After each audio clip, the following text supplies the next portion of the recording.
Hey, what's up, gang? It's Dominic D'Angelo of AdFreeShows.com, SEScoops.com, and OneTrueSportTV.com. I'm by myself for right now. Robert might be joining us pretty soon, depending on his situation, but happy to be here. Let's give some shout outs to some folks here in the chat. We got Johnny Disco saying happy Monday. Hoping Raw keeps post Mania momentum tonight. And now Back in Black is going to be stuck in my head the rest of the day, which is better than I'm so excited. Happy to do that for you. Yes, if you guys aren't aware, I named the title of this episode Back in Aleister Black. So that is why that is stuck in Johnny Disco's head. Ron Ward says, ever go to Chatterbait and ask the girls to do the bushwhacker mark? That's when you know you've been a wrestling fan too long. Oh, yeah, maybe. Good morning, R&I squad. Any TNA talk about the pay-per-view? I did not. I saw highlights. I saw Indy Hartwell has crossed the line. I saw that Trick Williams showed up. All for that NXT WWE crossover. Very helpful for them. And seemed like a overall pretty good show. I did see the huge missed spot with Leon Slater. Nobody catching him really. That Ultimate X Match. What the heck? But yeah, he looked to be okay. So. Uh, all Jake says, happy Monday, almost May, y'all. Yeah, true. Wrestling Old Head says, I missed the live show Friday, but caught the replay and several times attempted to comment in the live chat.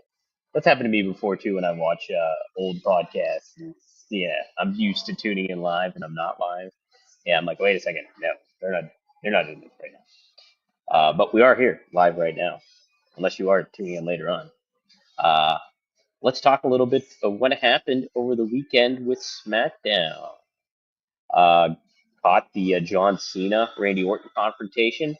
I really liked it.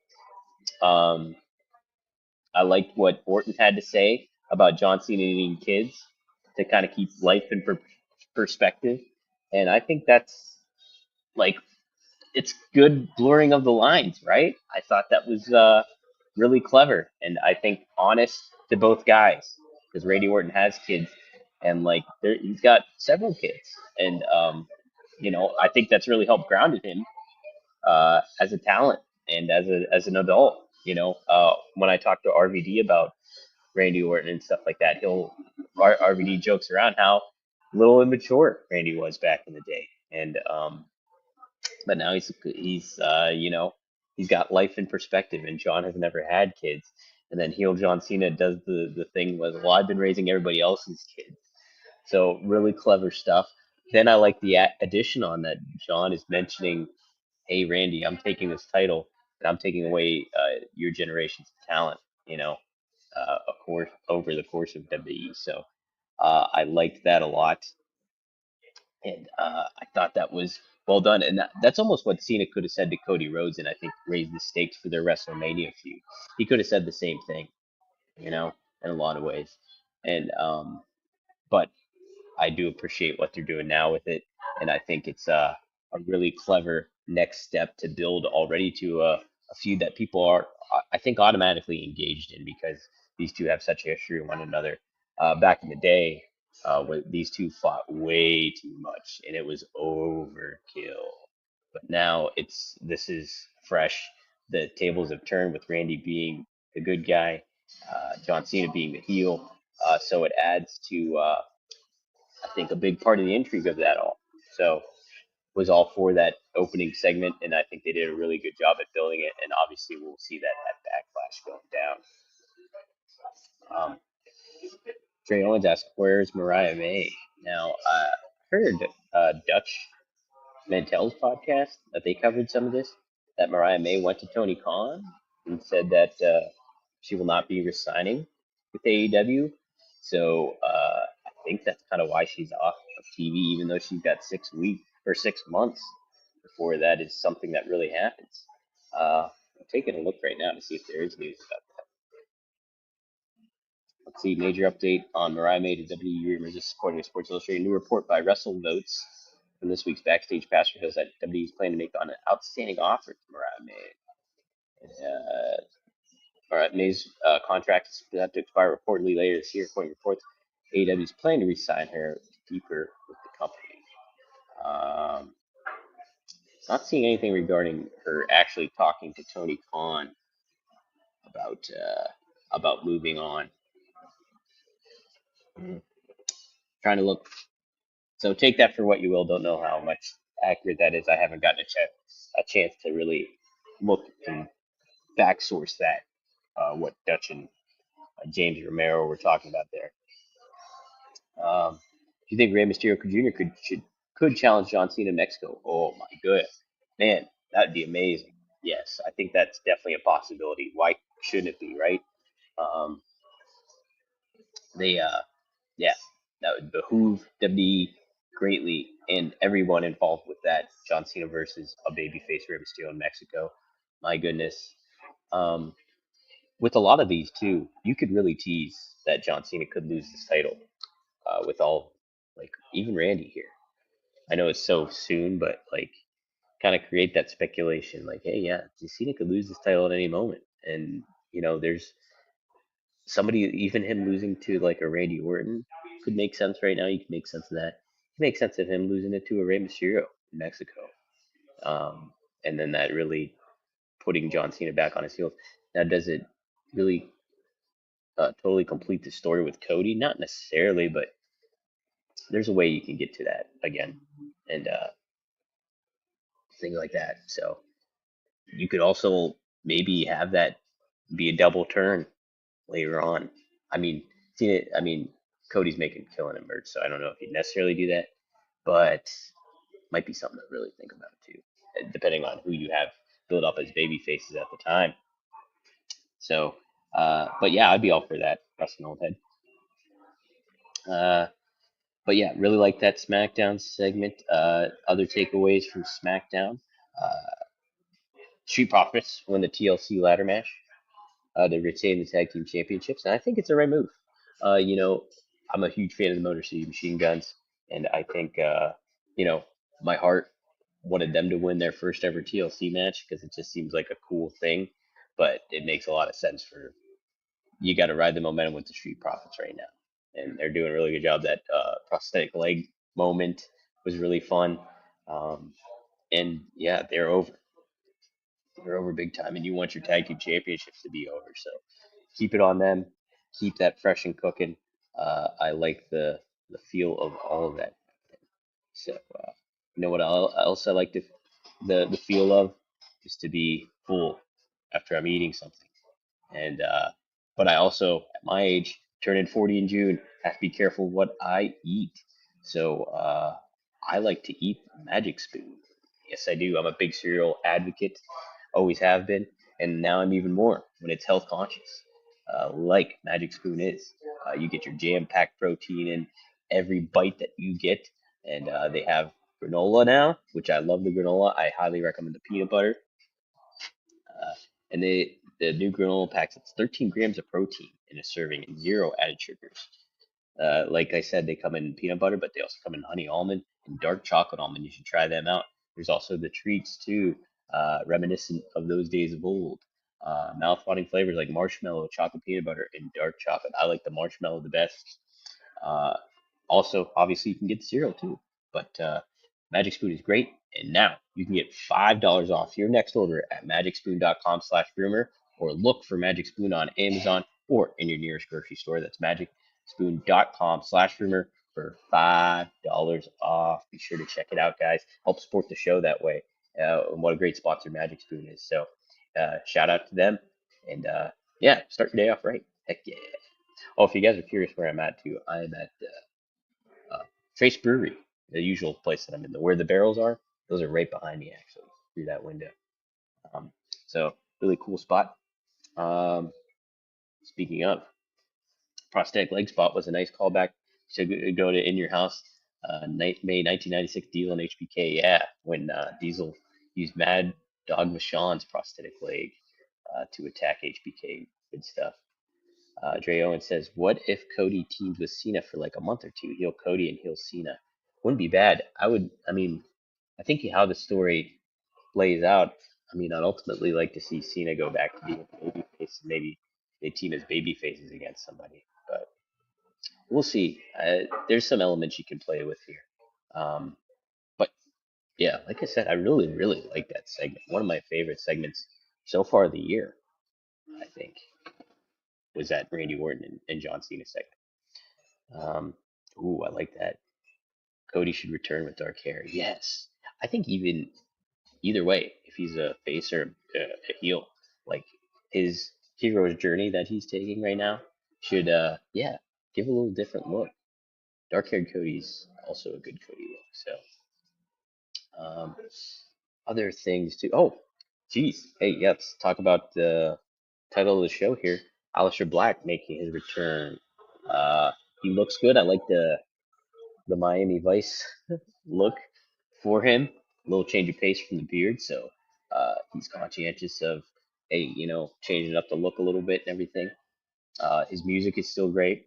That Aleister Black theme music is one of the best in recent years, and so him coming out to that is great. Um,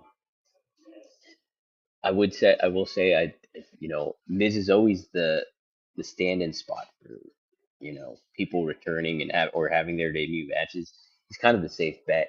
I almost would like to see Alistair have returned and kick somebody a little bit more significant. No offense to Miz, but like it's just Miz is always in that. And, you know, I think if you have, you do something with another named star, it makes a bigger impact to his return itself. So, like, happy that Aleister Black is back. I just think it could have felt a little bit bigger against somebody other than The Miz. So, uh, who that would be? I'm trying to think of like a heel that's like an upper card heel at the moment. What they're doing with Fatu, I wouldn't necessarily do that. Like maybe like a, I'm just throwing it out there. I know it. Well, yeah, somebody like a Solo Sokoa would have been good.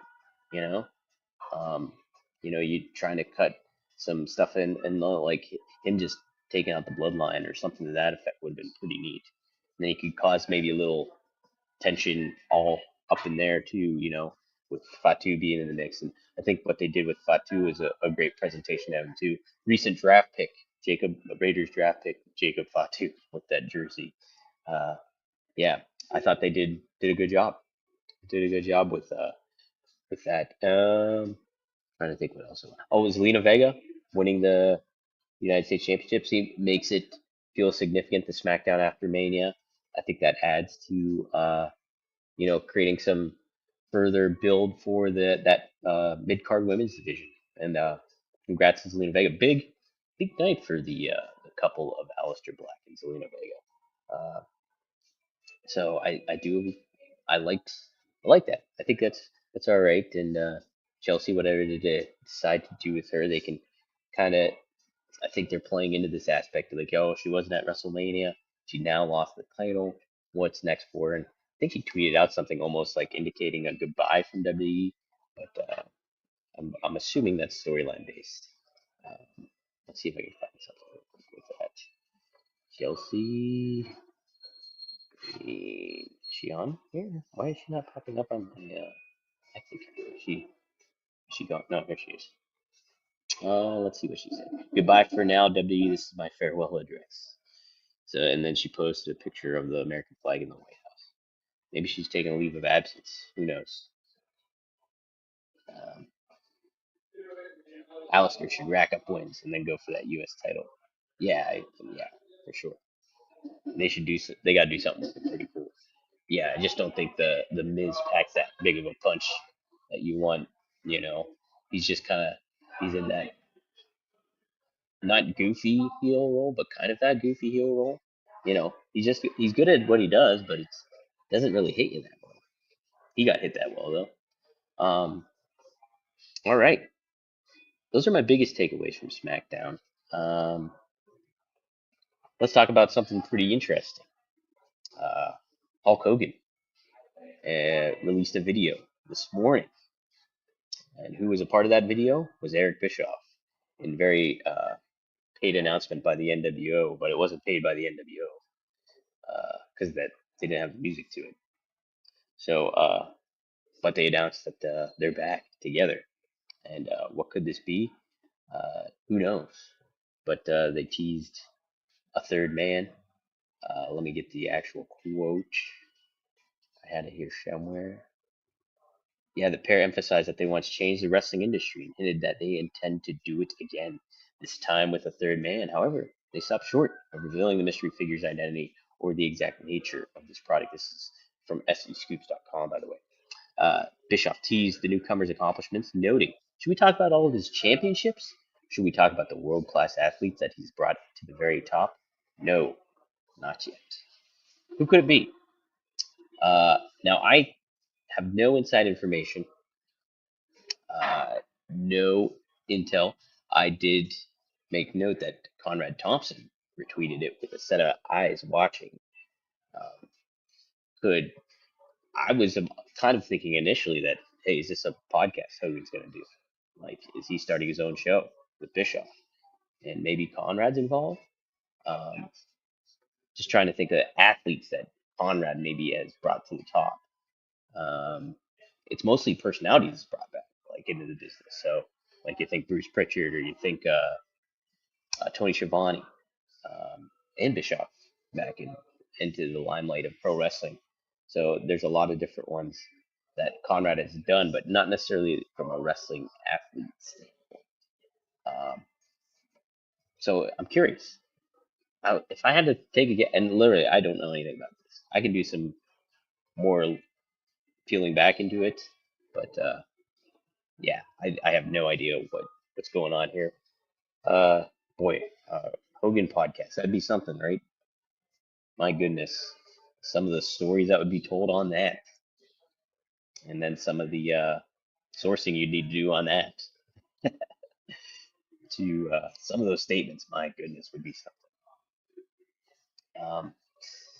Willie Thornbrew asks, "Do you think we'll see Roman soon, or will he be off TV a while again?" I think, yeah, he's gonna be off TV for a while. I don't. I would assume up until SummerSlam, we probably won't see him, and even that, maybe not. We could see him after that. Kind of weird. You know, like Robert said on our live WrestleMania preview that we did together, he said that Roman did indicate that he's planning to do movies and stuff like that here very shortly, and his in-ring career is definitely winding down. So, like him hinting at that, kind of makes you feel like, yeah, he's not going to be a steady presence at all again. Like he's going to be in that Cena mode when Cena was leaving, and yeah, it's kind of, it makes sense, but it's also like, man, he's got so much longevity still in the business. I would think like he's my age, so these, and so that's he's 40. So I guess 36 is your quote unquote wrestling prime. Now I think it probably starts a little bit younger, but he there's a lot more he can give to the business still at that point, but he's already done a lot too, and he's put in a lot of time. So uh, yeah, whatever he wants to do, it's cool. But I think I think yeah, there's more for Roman Reigns. I think in wrestling if he wanted it to be, but it sounds like he's got other priorities, which isn't necessarily a bad thing. You go out and do Hollywood, just makes you a bigger star when you come back. All right. Let's see. Wrestling old head question. Do you think we'll see a Lucha Underground revival under the WWE banner? TKO purchased the tape library with the signing of Jeff Cobb and Lucha Brothers, maybe a stable. Yeah, I think that's probably on their agenda. You know, uh, you have so many of those talents that were on that product, um, and I could even imagine them purchasing the name. You know, oh, and you mentioned it; they purchased the tape library, so makes a lot of sense. Yeah, I think why wouldn't you? You have that ties to AAA. I know that wasn't a part of it, but it just makes a lot of sense. In that feature, that stylization, everything like that, you could probably secure Dario Cueto again too, if you really wanted to, which would be really really neat as well. Um, let's see here. Let's preview Raw because there is a Raw preview. They actually went into high detail about it. Let's take a look. Take a look. All right. We have Seth Rollins, Braun Breaker, and Paul Heyman will address the WWE Universe. After forming a new alliance and attacking Roman, CM Punk, Seth, Braun, and Paul will address the WWE Universe on Raw, with Backlash approaching. All eyes on what they'll reveal next. I'm kind of thinking we'll see Becky Lynch join their ranks tonight. You know, after turning heel on Lyra Valkyria, obviously she's married to Seth, and it just makes plenty of sense for the man to be a part of this faction. Curious what they will name this faction. Um, they can definitely come up with something cool, um, but that always adds another element when you get the cool faction name and all that stuff. And it sets up some good momentum that you need after WrestleMania, after a hangover from WrestleMania. So uh, we got a good match on tap here. Rhea Ripley taking on Roxanne Perez. Uh, Rhea's rebounding from a WrestleMania loss to Io Sky, faces rising star Roxanne Perez in a key singles match as both aim to climb the championship ranks. This is a good shining moment, highlight moment for um, Roxanne Perez. She, you know, she's smaller obviously than Rhea, but depending on how they handle her, you know, you can kind of set her up to be the number one contender for Io Sky, and I think that's kind of the thing to do. Uh, I could see them being backlash, having Rhea just go straight up against Io, and you have something there too, and then maybe Bianca gets involved, turns ultimately heel, and then you have Bianca and Io feud again, but Bianca more in the heel role. What's more intriguing at this juncture?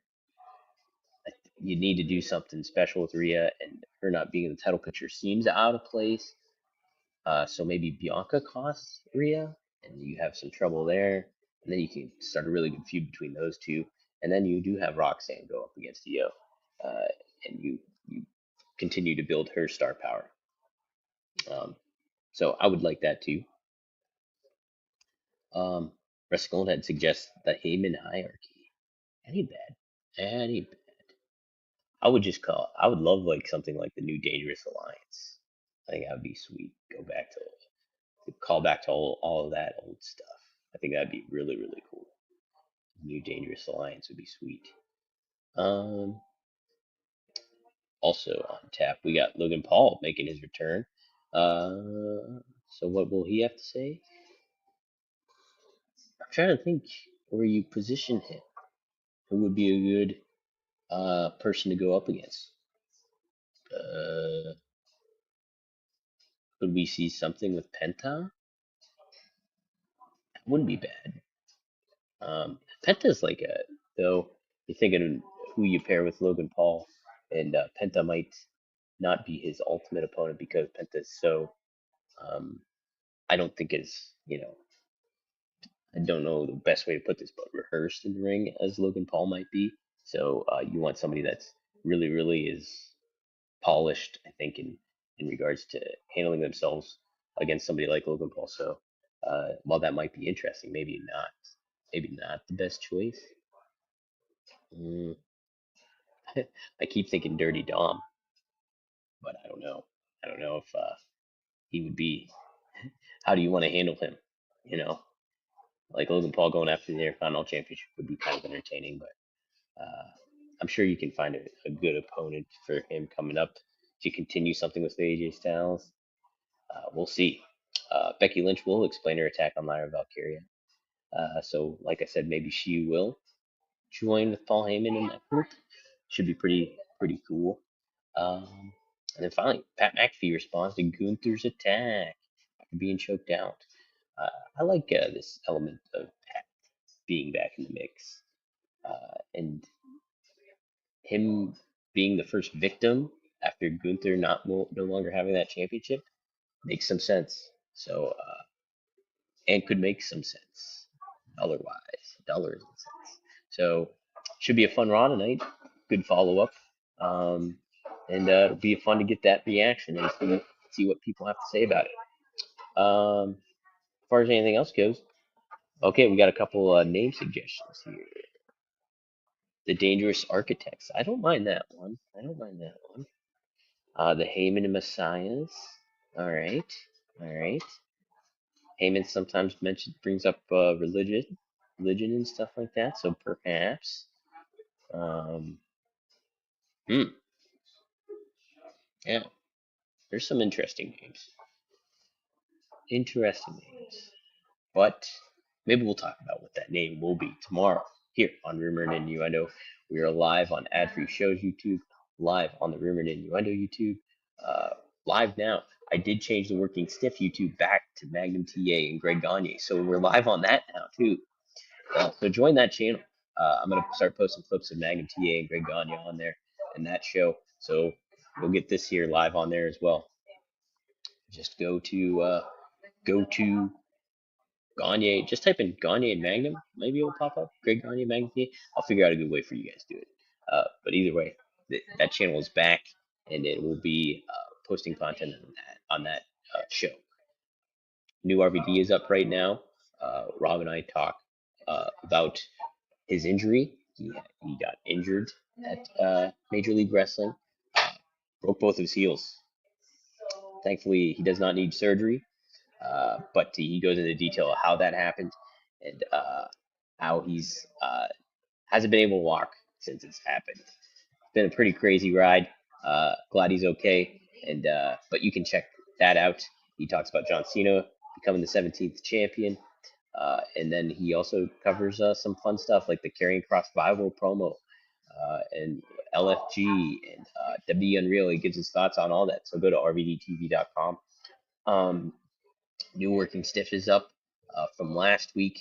Uh, Robert and Scott, they go almost 2.5 hours. So if you haven't gotten to check out that episode yet, do so. But also today, after I'm done here, uh, for you Patreon listeners, new Patreon will be up too. So they'll cover the happenings of the weekend and everything like that as well. So yeah, be on the lookout for that. Um, Fonzie and I are going to probably go live this week again on rvdtv.com. So keep tabs on that. Some new stuff coming in the forefront when it tends to be one true sport in this and the status of that. Some fun stuff moving forward coming there. So I'll keep you guys all posted on that. Finally, congrats to my brother Marcus, who made his debut in DuBois, Pennsylvania, which is 30 miles from where we grew up in Ridgeway, PA. And so Marcus got to wrestle in front of friends, family, and his daughter for the very first time, which was really, really cool to be a part of all that and see that firsthand. Um, Go to Imagine Wrestling on YouTube and you can check out that match. So fun stuff there. But that'll do it for me. We'll get Robert back here tomorrow. I know he had an unexpected meeting he had to go to, so we I had to just fly solo today. But appreciate everybody tuning in and being my co-host as well with some good suggestions for names, faction names. We'll have to see what gets said tonight on Raw. Maybe that'll be a little bit something more to talk about. But for now, I want to wish you all the best of luck in your future endeavors. And hey, let's go Jets. They did a good draft this time around. I'm happy with it. We got Jason Taylor's kid. All right.